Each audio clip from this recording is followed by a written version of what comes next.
வணக்கம் மக்களே, எல்லோரும் நல்லா இருக்கீங்கன்னு நம்புகிறேன். ஸோ பனியில் நம்ம போய் விளையாட போகிறோம். எங்கன்னு கேட்குறீங்களா? இந்தியாவோட பனிக்குனே பேர் போன ஊர் தான் மணாலி.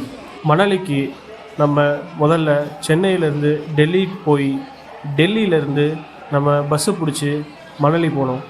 ஸோ அதுக்கு முன்னாடி நம்ம ஒரு சில இடங்களை பார்க்கலாம். அதில் முதல் ஆக்ரா. ஆக்ரான்னு சொன்னாலே உங்களுக்கு ஒரு சில விஷயங்கள் ஞாபகம் வரும்.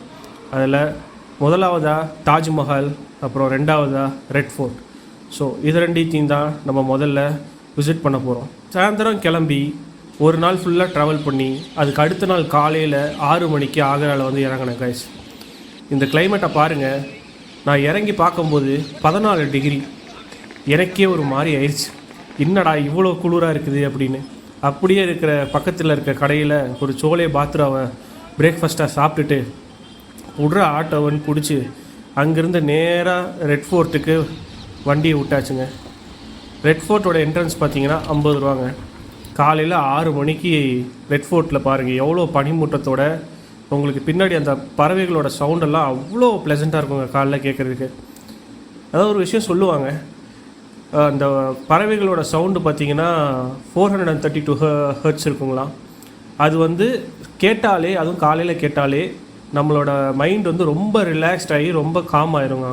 இந்த ஃபோர்ட்டை பற்றி ஒரு விஷயம் சொல்லணுன்னா, இதோட கட்டமைப்பு ரொம்ப பிளான் பண்ணி கட்டியிருக்கிறாங்க. ஸோ இது ஏன் ரெட் ஃபோர்ட் அப்படின்னு சொல்கிறாங்கன்னு பார்த்தீங்கன்னா, இது முழுக்க முழுக்க செம்மண்ணால் செய்யப்பட்ட கற்களால் செஞ்சது இந்த ரெட் ஃபோர்ட். போர்க்காலத்தில் கூட மக்களையும் சரி படைகளையும் சரி பாதுகாக்கிறதுக்கு அளவுக்கு பெருசாக கட்டப்பட்டது தான் இந்த ரெட் ஃபோர்ட். ஸோ இந்த ரெட் ஃபோர்ட்டை நல்லா பார்த்து ரசிச்சுட்டு இதோட கட்டமைப்பு திறமையை பார்த்து வியந்து முடிச்சுட்டு நல்லா சுற்றிட்டு அதுக்கு அடுத்த இடம் நம்ம போன இடம் நமக்கு ரொம்ப பிடிச்ச இடம் தாஜ்மஹால். ஸோ தாஜ்மஹாலுக்கு ஆன்லைன்லேயே நம்ம 250 ரூபா பே பண்ணி டிக்கெட்டை வாங்கிட்டு கியூவை ஸ்கிப் பண்ணி நேராக உள்ளே போயாச்சுங்க. உள்ளே போய் பார்த்தா அப்படியே சொர்க்கம் மாதிரி இருக்குங்க. அந்த பனி மூட்டத்துக்கும் அது கீழே அப்படியே இறங்கி திரையெல்லாம் அப்படியே லைட்டாக ஈரத்தோட பார்க்குறதுக்கே ஒரு மாதிரி தண்ணியிலேருந்து அப்படியே அடியிலேருந்து எந்திரிச்சு வந்த மாதிரி இருந்துச்சுங்க தாஜ்மஹால். தாஜ்மஹாலை பார்க்குறதுக்காகவே அந்த டைமில் நிறைய பேர் வந்திருந்தாங்க. ஸோ நம்ம நேரத்திலே போனனால நமக்கு அமைதியாக எல்லாத்தையும் பார்க்குற அளவுக்கு நமக்கு வாய்ப்பு கிடச்சிதுங்க. ஸோ இந்த பின்னாடி சைடு பார்த்தீங்கன்னா உங்களுக்கு தாஜ்மஹாலோட அமைப்புக்கு ஏற்ற மாதிரி ஒரு காலி இடம் இருக்குங்க. அது என்னன்னு பார்த்தீங்கன்னா, மும்தாஜோட கல்லறையை, அதாவது தாஜ்மஹாலை தன்னோட கடைசி காலத்தில் பார்க்கணுங்கிறதுக்காக ஷாஜஹான் அந்த இடத்துல ஒரு கருப்பு தாஜ்மஹால் கட்டுறதுக்கு முடிவு செஞ்சுருந்தாருங்க. ஆனால் அதுக்கு முன்னாடியே அவரோட மகனான அவுரங்கசீப் அவரை நாட்டோட பணத்தை வீணாக்குறீங்க அப்படின்னு சொல்லி அவரை சிறையில் அடைச்சி கடைசி வரைக்கும் அவர் அந்த சிறையிலே வச்சுருந்தாருங்க. தாஜ்மஹாலை பார்த்து முடிச்சுட்டு அங்கேருந்து நம்ம கிளம்பி திருப்பி ட்ரெயினை பிடிச்சி டெல்லிக்கு வந்துட்டோங்க. டெல்லியில் ஓல்டு பஜாரில் தங்கியிருந்தோங்க. நம்ம அந்த ஸ்ட்ரீட்ஸ் எல்லாம் போய் என்னென்ன கடைகள் இருக்குது, என்ன விதமான சாப்பாடுகள் இருக்குது, சேட் ஐட்டம்ஸ் என்ன இருக்குது, எல்லாத்தையும் நம்ம பார்த்து நமக்கு பிடிச்ச ஒரு சில விஷயங்களை ட்ரை பண்ணுங்க. அதை ட்ரை பண்ணி முடிச்சுட்டு அதுக்கப்புறமா அந்த ரோட்டில் கிட்டத்தட்ட ஒரு 1/2 hour நடந்தங்க. ஏன்னா அவ்வளோ விஷயங்கள் இருந்துச்சு அங்கே பார்க்குறதுக்கு. ஏகப்பட்ட கடைகள், ஏகப்பட்ட மக்கள், எல்லாம் பார்க்குறதுக்கும் அந்த பனிக்கும் சூப்பராக இருந்துச்சுங்க. அடுத்த நாள் காலையில் நம்ம டெல்லியில் பார்த்த அடுத்த பில்டிங் ஜமா மஸ்ஜித். இது முகலாயர் காலத்தில் ரொம்ப ஃபேமஸான ஒரு பில்டிங். எப்படி சோழர் பரம்பரை அவங்க கோயிலில் அவங்களோட கலைவண்ணத்தை காமிச்சாங்களோ அதே மாதிரி முகலாயர்கள் இந்த ஃபோர்ட்லேயும் இந்த ஜமா மஸ்ஜித்லேயும் அவங்களோட ஆர்கிடெக்சரல் மார்வலை காமிச்சிருக்கிறாங்க. ஸோ இதை கொஞ்ச நேரம் நம்ம அப்படியே சுற்றி பார்த்துட்டு அதுக்கப்புறமா நம்ம அங்கேருந்து டெல்லி பஜாருக்கு போயிட்டோங்க. டெல்லி பஜாரில் நம்ம மணாலிக்கு தேவையான கோட்ஸ், அப்புறம் தெர்மல் வேர்ஸ் எல்லாமே நம்ம அங்கே பர்ச்சேஸ் பண்ணிவிட்டு அங்கேருந்து நம்ம நேராக டெல்லி காஷ்மீரி கேட்டுக்கு போயிட்டோங்க. அங்கே நம்மளோட மணாலி பஸ்ஸு நமக்காக வெயிட் பண்ணிகிட்டு இருந்துச்சுங்க. சாயந்தரம் ஒரு 6 மணிக்கு கிளம்புன பஸ்ஸு அடுத்த நாள் காலையில் 7 மணிக்கு தாங்க ரீச் ஆச்சு. ஸோ ஒரு 13 மணி நேரம் ஜர்னிங்க. இந்த பஸ்ஸு பார்த்தீங்கன்னா ஒன்லி வந்து செமி ஸ்லீப்பர் ஏசி பஸ் மட்டும்தாங்க இருக்கும். எல்லாமே பார்த்தீங்கன்னா மெர்சிடிஸ் பென்ஸ் தான். ஸோ இது கிளம்புன ஒரு 5 மணி நேரத்தில் ஹில்ஸுக்கு நடுவில் ஒரு ரெஸ்ட் ஸ்டாப் போட்டிருந்தாங்க. இந்த மாதிரி ரெஸ்ட் ஸ்டாப்பை நான் இது வரைக்கும் பார்த்ததே இல்லைங்க. அது டூரிஸ்ட் வரனாலையா என்னன்னு தெரில. ஆனால் அந்த ரெஸ்ட் ஸ்டாப் பார்த்தீங்கன்னா அவ்வளோ பிரம்மாண்டமாக கிட்டத்தட்ட ஒரு 100 கார் அட் அ டைமில் நிற்கிற அளவுக்கு பெரிய ஓப்பன் ஸ்பேஸோட இந்த ரெஸ்டாரண்ட் அமைச்சிருந்தாங்க. நீங்களே பாருங்கள் எவ்வளோ சூப்பராக இருக்குன்னு. இதை பார்த்தா ரெஸ்டாரண்ட்டா இல்லை ஜவுளி கடையானே பல பேர்த்துக்கு தெரியாதுங்க. அந்த அளவுக்கு செட் பண்ணி வச்சுருந்தாங்க. நைட்டு 2 மணிங்கிறதே தெரியாத அளவுக்கு எல்லா பக்கமும் ஃபுல் ஃபோக்கஸ் லைட் போட்டு ஒரு திருவிழா மாதிரி அங்கே வந்து அவ்வளோ மக்கள் இருந்தாங்கங்க. ஒரு ரெஸ்ட் ஸ்டாப்பில் இவ்வளோ பேர் இருப்பாங்களா அப்படிங்கிற மாதிரி தான் இருந்துச்சு. அங்கே நம்ம டின்னரை முடிச்சுட்டு அப்படியே திருப்பி போய் படுத்து தூங்கியாச்சுங்க. காலையில் ஒரு 7 மணிக்கு நம்மளை கொண்டு வந்து மணலி பஸ் ஸ்டாப்பில் இறக்கி விட்டாங்க. இங்கே எல்லாம் பார்த்தீங்கன்னா பழைய பாட்டை போட்டுட்டு எல்லாம் வைப் பண்ணிகிட்டு இருந்தாங்கங்க. பார்க்கறதுக்கே வந்து ரொம்ப சூப்பராக இருந்துச்சு. இந்த வடிவேல் வந்து லண்டனில் இறங்கணுன்னா என்ன பெரிய லண்டன் அப்படின்னு சொல்லிட்டு குளிரை பார்த்து பயப்படுவாருங்களே, அதே மாதிரி தாங்க நானும் பயந்தேன். 4 டிகிரிங்க. கீழே இறங்கி காலடி எடுத்து வச்சோடனே அடிச்சது பாருங்க ஒரு குளிர். அப்படியே தள்ள ஆடிட்டேங்க. அப்படியே நம்ம ரூமுக்கு பொடிநடையாக நடந்து போய் அந்த பின்னாடி இருக்கக்கூடிய வேலையெல்லாம் பார்த்தேங்க. அப்படியே அசந்து போயிட்டேங்க. நமக்கு கிடைச்ச அதிர்ஷ்டமாக என்னன்னு தெரியல, இவ்வளோ ஒரு சூப்பரான லொக்கேஷனில் நமக்கு வந்து இடம் அமைஞ்சிருக்குங்க. அப்படியே ஒரு ஆலு புரோட்டாவை வாங்கிட்டு வந்து வச்சு அந்த இடத்த அப்படியே வேடிக்கை பார்த்துக்கிட்டே சாப்பிட்டோங்க. அதை முடிச்சுட்டு அங்கேருந்து அப்படியே நம்ம ரைடுக்கு கிளம்பியாச்சுங்க. आपका नाम? गोपाल शर्मा। गोपाल शर्मा। भाई आपका नाम? पिंटू। पिंटू, ठीक है। आपको पैराग्लाइडिंग में कितना ईयर्स एक्सपीरियंस है? मेरे को 13 ईयर। 13 ईयर है। ठीक है। आपको होम टाउन मनाली है? मनाली, हरिपुर। आपको होम टाउन भाई? हाँ जी। आपको होम टाउन है? मेरा यूपी। यस। यूपी में स्टेट में सिटी नेम है? लखीमपुर खीरी जिला उत्तर प्रदेश। खिरीजिलाल। लखीमपुर खिरीजिलाल। यस। ठीक है। ஸோ இவர் யாருன்னு பார்த்தீங்கன்னா நம்ம பேராகிளைடிங் ஜம்ப் பண்ணக்கூடிய பைலட்டுங்க. இவர் தான் நம்மளை கூட சேர்ந்து பறக்க வைப்பாருங்க. ஸோ அவர் கூட நம்ம அந்த டெஸ்டினேஷன் போகிற வழியில் நமக்கு கிடைச்ச சின்ன ஆக்டிவிட்டீஸ்லாம் நம்ம அது கூட பார்ட்டிசிபேட் பண்ணோங்க. அதில் ஒன்று தான் இந்த ஜிப்லைன்.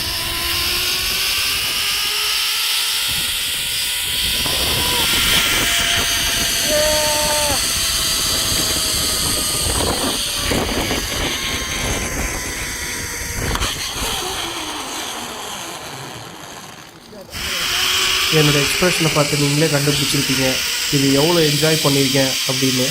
ஏன்னா உண்மையிலேங்க அந்தளவுக்கு சூப்பராக இருந்துச்சுங்க இந்த ஜிப்லைன்.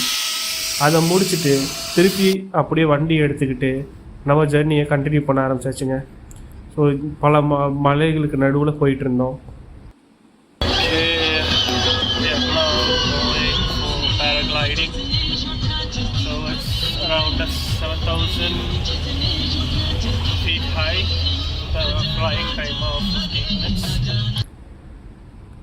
இந்த ரோட்டை பாருங்கள் எவ்வளோ அழகாக இருக்குன்னு.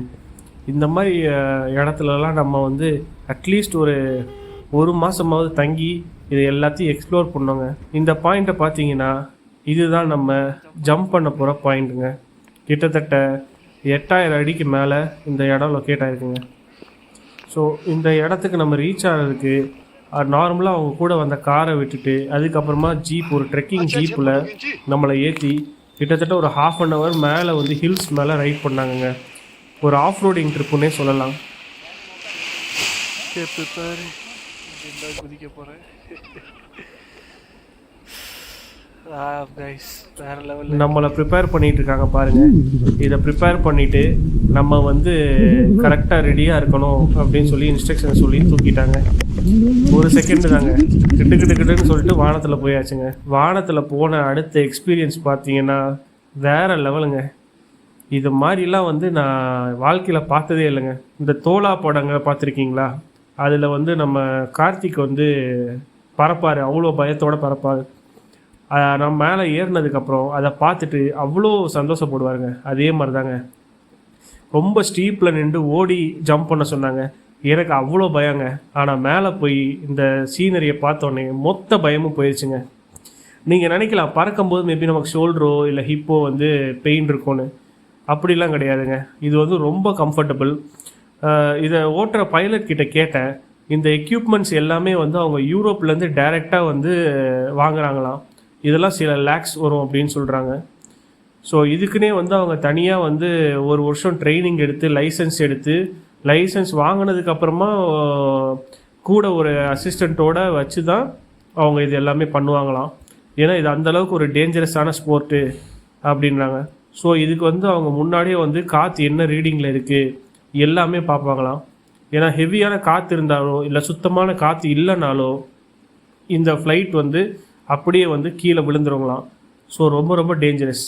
நமக்கு டேஞ்சர்லாம் ஒரு சாதாரண விஷயம் அப்படின்னு சொல்லிட்டு எடுங்க பார்த்துக்கலாம் அப்படின்னு சொல்லி ஏறி உக்காந்தங்க. இப்போ இதில் பார்த்தீங்கன்னா உங்களுக்கு வந்து ஒரு 2-3 ஸ்டண்ட்லாம் பண்ணுவாருங்க. ஜிக்ஸாக் அப்படின்ற ஒரு ஸ்டண்ட்டு, அப்புறம் காக்ஸ்க்ரூ அப்படிங்கிற ஒரு ஸ்டண்ட்டு. ஸோ இது வந்து கரெக்டாக லேண்ட் பண்ணுறதுக்கு ஒரு 5 மினிட்ஸ்க்கு முன்னாடி பண்ணுவாங்க. இதை பார்த்தீங்கன்னா உங்களுக்கே தெரியும், வானமே உங்களுக்கு வந்து ஒரு லெஃப்ட் சைடில் இருக்கும். ஸோ அவங்க வந்து அப்படியே ஃபுல் டைவில் அப்படியே கீழே இறங்குவாங்க செம்ம ஸ்பீடில். எனக்கு அப்படியே குடலெல்லாம் வாய்கிட்ட வந்துட்டு போயிடுச்சுங்க. அந்தளவுக்கு பயங்கரமாக இருந்துச்சு.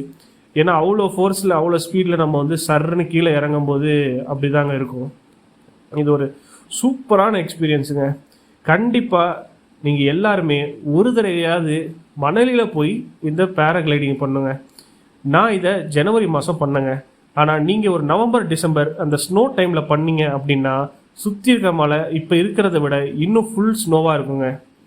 நமக்கு அந்த டைமிங் செட் ஆகலை. நான் போனப்போ ஸ்னோ இருக்கும் அப்படிங்கிற ஃபோர்காஸ்ட்டை பார்த்துட்டு தான் போனேன். பட் ஆனால் வந்து அந்த டைம் பீரியடில் ஸ்னோ ஃபால் வரலை. ஸோ ஸ்னோவை பார்க்குறதுங்கிறது ஒரு அதிர்ஷ்டம்னா, அந்த ஸ்னோ ஃபாலை பார்க்குறதுங்கிறது ஒரு பெரிய கொடுப்பனங்க. நமக்கு அது கிடைக்கல. ஸோ இப்போ நம்ம வந்து லேண்டிங்க்கு வந்தாச்சுங்க.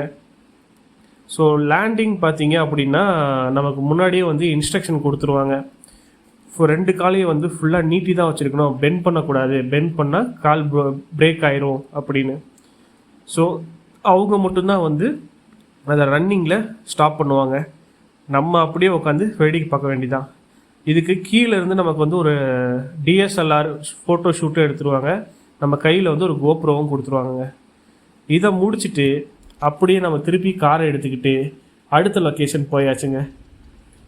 இதில் ஒரு லொக்கேஷனுக்கு இன்னொரு லொக்கேஷனுக்கு போகிறதுக்கு இடையில வரக்கூடிய சீனரிஸ் எல்லாம் பார்த்து தாங்க ரொம்ப வியந்து போக வேண்டியதாக இருந்துச்சு. அந்த அளவுக்கு இந்த சீனரிஸ்லாம் வந்து சூப்பராக இருக்குங்க. அதுக்கப்புறம் அந்த சைடில் ஒரு காம்போ அட்வென்ச்சர் பேக் அப்படின்னு சொல்லி ஒரு விஷயம் சொன்னாங்க. இப்போது அது பார்க்குறதுக்காக தான் நம்ம வந்து காரில் போய்கிட்டு இருக்கிறோம். இதுக்கு பேர் தான் ராக்கெட் பஞ்சி. ஸோ இதை நம்ம கைத்தை கட்டி தொங்க விட்டுட்டு நமக்கே தெரியாமல் திடீர்னு பிடிச்சி மேலே இழுத்து விட்டாங்கங்க. என் உடம்பை வந்து என்னால் சுத்தமாக கண்ட்ரோல் பண்ண முடியல. என் கால் எங்கே போகுதுன்னு பார்த்தா உங்களுக்கே தெரியும். அப்படியே அள்ளு விட்டுருச்சுங்க. ஆனால் இதெல்லாம் வந்து வாழ்க்கையில் ஒரு தடவையாவது எக்ஸ்பீரியன்ஸ் பண்ணக்கூடிய ஒரு அட்வென்ச்சர் ஸ்போர்ட்ஸுங்க. அது ரொம்ப பயமாகவும் இருக்கும், அதே நேரத்தில் சூப்பராகவும் இருக்குங்க. அடுத்து நம்ம போனது தான் ஸ்கீயிங்கில் ஒரு 4 தடவை உளுந்து அதுக்கப்புறம் தாங்க இந்தளவுக்கே வந்தேன். கிட்டத்தட்ட ஒரு 1/2 hour ஆச்சுங்க இந்த மாதிரி கீழே விழுகாமல் நிற்கிறதுக்கு. அதுக்கப்புறம் பார்த்தீங்கன்னா இதான் ரிவர் ராஃப்டிங். ஸோ ரிவர் ராஃப்டிங்கில் நம்ம ஃபோன் நினைஞ்சிரும்னு சொல்லிட்டு நம்ம அதை வீடியோ எடுக்கலைங்க. பட் இந்த ரிவரில் தான் நம்ம வந்து அந்த ரிவர் ராஃப்டிங் போனோம். கிட்டத்தட்ட வந்து ஒரு 6,000 to 8,000 rupees ஒரு போட்டுக்குங்க. ஒரு 6 to 8 பேர். நம்ம சோலோவாக போனதால அங்கே உள்ளவங்களுக்கு கூட நம்ம ஷேர் பண்ணியாச்சுங்க. அதை முடிச்சுட்டு நம்ம அப்படியே வந்து திருப்பி நம்ம ரூமுக்கு வந்தாச்சுங்க. வந்து அதுக்கப்புறம் அங்கே ஒரு நாள் ஃபுல்லாக ரிலாக்ஸ் பண்ணி பக்கத்தில் இருக்கிற எல்லா இடங்களையும் சுற்றி பார்த்துட்டு இருந்தாங்க. மணலியில் வந்து பார்த்திங்கன்னா உங்களுக்கு வந்து விசிட்டிங்கிறது ஃபுல்லாக டிஃப்ரெண்ட் பாயிண்ட்ஸ், வியூ பாயிண்ட்ஸ் அந்த மாதிரி தாங்க இருக்கும். ஹில் சைடு அந்த மாதிரி. அதை தாண்டி வந்து உங்களுக்கு வந்து இதில் வந்து பெருசாக ஒன்றும் இருக்காது. இந்த அட்வென்ச்சர் ஆக்டிவிட்டீஸ் இருக்கும், அவ்வளோதான். ஸோ இதுக்கப்புறம் வந்து நான் இருந்த ஸ்ட்ரீட்டை எக்ஸ்ப்ளோர் பண்ண ஆரம்பித்தேங்க. இந்த மாதிரி ஃபுட் ஷாப்ஸ் இதெல்லாம் வந்து பார்க்குறதுக்கே ரொம்ப சூப்பராக இருந்துச்சு. இதெல்லாம் ட்ரை பண்ணேன். அப்புறம் பாவ் அப்படின்னு சொல்லி அந்த ஊருக்கு ஸ்பெஷாலிட்டி ஒன்று இருந்துச்சுங்க, அதை ட்ரை பண்ணோம். அப்புறம் துக்கா அப்படிங்கிற ஒரு சூப் பேஸ்ட் நூடுல்ஸுங்க. அப்படியே முடி மாதிரி அவ்வளோ மெலிசாக இருக்குங்க நூடுல்ஸ், செம்மையாக இருந்துச்சுங்க. அதை முடிச்சுட்டு அப்புறம் இந்த கோயிலுக்கு வந்தோங்க. இந்த கோயிலுக்கு ஒரு நேச்சுரலான ஹாட் ஸ்ப்ரிங் இருக்குதுங்க.